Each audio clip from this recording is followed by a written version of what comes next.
According to The Observer, Luke Harper, who went public with the news that he had requested a release from his WWE contract, and in doing so posted a very complimentary note about his time there. His request reportedly has been denied.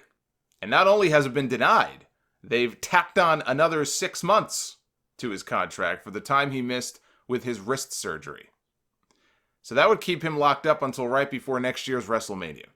And according to The Observer, he was slated to begin a program on TV with Sami Zayn. That would have gotten him back on TV. That would have gotten him back into the mix. And for whatever reason, the plan was dropped at the last minute. And I've been enjoying heel Sami Zayn and his kind of work shoot promos on TV. He seems to be having a lot of fun. So I like what they have chosen to do with Sami. Maybe it was Sami's idea. But I can understand why Luke Harper would be frustrated by that. And supposedly that was the main catalyst for him deciding to make the call that, hey, I think it's time that we part ways. That was really what kind of pushed him over the edge. He was ready to come back to TV. He's been away for so long. They had this idea for him. And then it was just dropped. It was just taken away. He and Rowan, they won the SmackDown Tag Team titles at last year's WrestleMania. They held them right on through SummerSlam. It was the very first SmackDown on TV that they dropped the titles after SummerSlam because at the pay-per-view, Rowan suffered a torn bicep. So they dropped the belts to New Day on SmackDown. That was his last match before undergoing wrist surgery, which he decided to go ahead and take care of, given that his partner was going to be out for a while with an injury of his own. So WWE is saying now, you signed a contract. It does not expire until November. We are not letting you go because you were out hurt. We're now going to extend you. It's the same thing they did to Rey Mysterio back in 2014. His deal was about to end, and they extended it. And eventually they released him. They came to some kind of agreement. And 10 months later, in 2015, they finally let him go and he was a free man. I believe, and I am not signed to a WWE contract. If you listen to the show every week, that much should be obvious. But my understanding is that all of the talent contracts have a clause that allows them to freeze your deal or to extend your deal should you miss any significant time due to injury. And shout out to Matt McLean and the article that he wrote for the Voices of Wrestling website 3 years ago about Daniel Bryan and his whole contract situation when that was going on. In the article, he cited the language of the so-called freezing clause that was included in Stephanie McMahon's contract from 2013, which is in the public domain and you can access it if you search hard enough for it. So if we are to assume that the contract language has not changed much, if at all, in the last 6 years, and that Luke Harper had the same language in his contract, this is what the clause in question states. I'm going to read the actual clause verbatim here. This is what it says. In the event that wrestler is unable to wrestle for 6 consecutive weeks during the term of this agreement for any or no reason, including, without limitation, due to an injury suffered while performing services at the promoter's discretion, promoter shall have the right to thereafter terminate this agreement, suspend wrestler either with or without pay, and or extend the term of this agreement for a period of time equal to the entire period of inability to wrestle or any portion thereof. Upon certification by wrestler or a promoter's physician during any period of suspension, that wrestler is fully recovered and capable of performing all services as required under this agreement, the promoter shall have the right to reinstate this agreement, and it will thereafter continue to be of full force and effect throughout the remainder of the term. So what does that mean in plain English? It means that if you are a WWE performer and you are out for any reason for at least 6 weeks in a row, WWE can either terminate you outright, they can suspend you with or without pay, or they can extend your contract for the length of time in which you're out hurt. And what made the Bryan thing so complicated is that the language there is a little more vague when it comes to wrestlers who either decide to retire or who are physically just not able to be cleared by WWE doctors. That was the issue with Daniel Bryan. He tried to quit. They said no.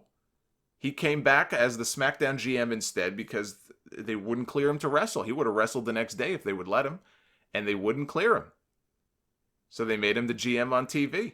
But at least with him being on TV as the GM, they couldn't freeze his deal because he was working. He was performing. As long as he was working, he could just bide his time until his contract ran out, and then he could go wrestle somewhere else, unless they wanted to be dicks. And midway through his GM run, they decided to boot him off television. And in the end, he chose to resign. He had the right, he had the opportunity to go work the independent scene, make a lot of money, have a lot of fun, do whatever he wants, make his own schedule, not worry about doctors and being cleared and this and that. He opted to re-sign a new deal with WWE. But in this case, it would be pretty clear based on the language that WWE is well within its right, if it so chooses, to do exactly what it looks like they are doing with Luke Harper. All that being said, this is clearly being done to send a message to the other talent in the company who might possibly be thinking about doing the same thing. They are making an example out of Luke Harper. They are making an example out of this fucking guy. There is absolutely no question about it. Plain and simple. They get to pick and choose who they grant a release to and who they don't. And a lot of it has to do with your position on the card. Harper may not have been used in any meaningful role in a while, but at one time he was a solid upper mid-card performer in that company, and he was getting a good amount of TV time. I mean, shit, he was this close to getting a WWE Championship match at WrestleMania 2 years ago.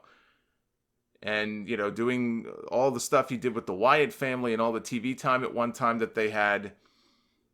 But they clearly do not apply the same rules in every case. They're very inconsistent in that way. Case in point, Ty Dillinger.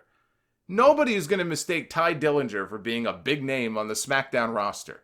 They barely used him, and when they did, it was usually to put other people over. He was not an important part of the show. Ty Dillinger had surgery for a hand injury in October of last year. It kept him on the shelf for months. He came back at a house show in February of this year. 10 days later, he did the exact same thing that Luke Harper did. Luke Harper was following his lead. He posted a very nice note on social media one night, I think it was right after SmackDown went off the air, letting the world know that he had just requested his release from WWE. 3 days later, his request was granted. And he was a free man. I don't know how much time was left on his contract. It's possible Harper has more time on his deal than Dillinger had on his. But that right there tells you that if they wanted to, they could have granted Harper his release, and they chose not to. That is their right. Hideo Itami. He's another one who asked for and was granted his release earlier this year. But Harper? Nope. So what happens is it just makes them look like the evil empire. And it shows you that, yes, they're worried about losing him to their competition. They clearly see some value in this guy. Just not enough to do anything of actual value on television with him. Although maybe now they will. They should. If they plan to keep him around for another year, just do something meaningful with him. Or they could just decide to job him out. Or sit him at home. They don't want him going somewhere else and becoming a bigger deal than he was on their own roster, because all that does is draw attention to their own failures.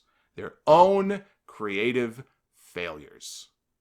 It's another reason why I am rooting for companies, and you should be too. I don't care if they're called AEW, or WEA or WBF. I don't give a shit. Whatever they're called, you should be rooting for all of these companies to flourish, because the more options that are out there where you can make good money, and who's to say, look, that a company like AEW won't include a similar type of clause in their own contracts? Maybe they turn out to be the evil empire too. Who knows? In due time, we'll find out. Supposedly, they're more wrestler-friendly. Well, we'll see about that.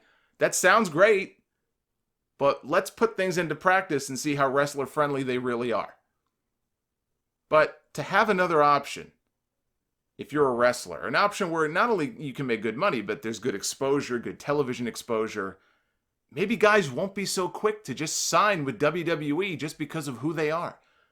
Or if WWE wanted somebody bad enough, maybe they feel, you know what, I feel like I've got enough juice to stand up and say, I want this in my contract, or I don't want that in my contract. I'm no Alberto Del Rio fan, but I give the guy credit. When he came back to WWE, He had an opt-out clause put into his contract that gave him the power to give the company 90 days notice if he wanted to leave. That's a luxury that the company enjoys, not the talent. The company can terminate you any fucking time they want to, without any warning. Give you 90 days notice and boot you right out the door. They have that luxury. Del Rio said, no, I want the same luxury. Because WWE, they don't put that in talent contracts. They have all the power. But he had it put into his deal that he could. He could have that same power. He was the exception. Because he asked for it. He fought for it. Maybe it's time that some of these guys take some of that power out of WWE's hands and fights for more of it themselves. Real competition may allow for that to start to happen more often if the wrestlers start standing up for themselves. If that's what's important to them. The independent contractor stuff is not going to change anytime soon. And just because you're classified as an independent contractor, that doesn't mean that you can't enter into an exclusive agreement with somebody, which is what he did here. So his options are limited. Unless he wants to run the risk of burning a bridge that probably isn't wise for him to burn. But I think others could learn from this going forward. And speaking of guys who want out of WWE, Dean Malenko quit his position as a road agent this week. Joey Numbers of Wrestling Soup was actually the first person to post something about an agent quitting the company. And then hours later, we had Sports Illustrated claim the exclusive. But they did name who the agent was, and that is Dean Malenko. Malenko had been working for the company for the past 18 years. He debuted, of course, if you remember, as a part of the Radicals back in 2000 with Chris Benoit and Eddie Guerrero and Perry Saturn. Although technically, he made his WWE debut long before that in the mid-1980s as a referee. You can see him if you go back and watch the very first Saturday Night's Main Event that aired in 1986. So the first episode of the year, I don't know if it was just the Randy Savage-George Steele match or if it was more than just that one match on the show. But there you see a young Dean Malenko. He don't look much younger than he looked in WCW 10 years later. I kind of think that Dean Malenko popped out of his mother's womb looking like a 35-year-old CPA. I could only imagine the look on her face when she looked down and saw that. But yeah, he was a referee down in the Florida area for a while, and I think that Saturday Night's Main Event was taped in the Florida area, so they used him, and I think he did a few WWF shows, and he was a referee, and I didn't even know that until this past week. So hey, the more you know. But after he retired from the ring is when he started his gig as an agent behind the scenes, and PW Insider says that the word going around is that something happened backstage at SmackDown on Tuesday that upset him. No idea what that might be, but that may have been what caused him to quit because it took a lot of people by surprise. They did not see that one coming. And WWE has also been bringing in a lot of new blood behind the scenes in similar roles. Creative roles, road agent positions. Jeff Jarrett is working there now. Abyss, Shane Helms, Sanjay Dutt. Maybe he saw the writing on the wall. Maybe they're trying to edge some of these older guys out. I don't know. Doesn't sound like it. It sounds like he made the call here, not the company. But who knows how much that may have factored into it. But it didn't take long for Conrad to sign him up for an appearance at StarCast. He's already being advertised. Maybe somebody will ask him what happened.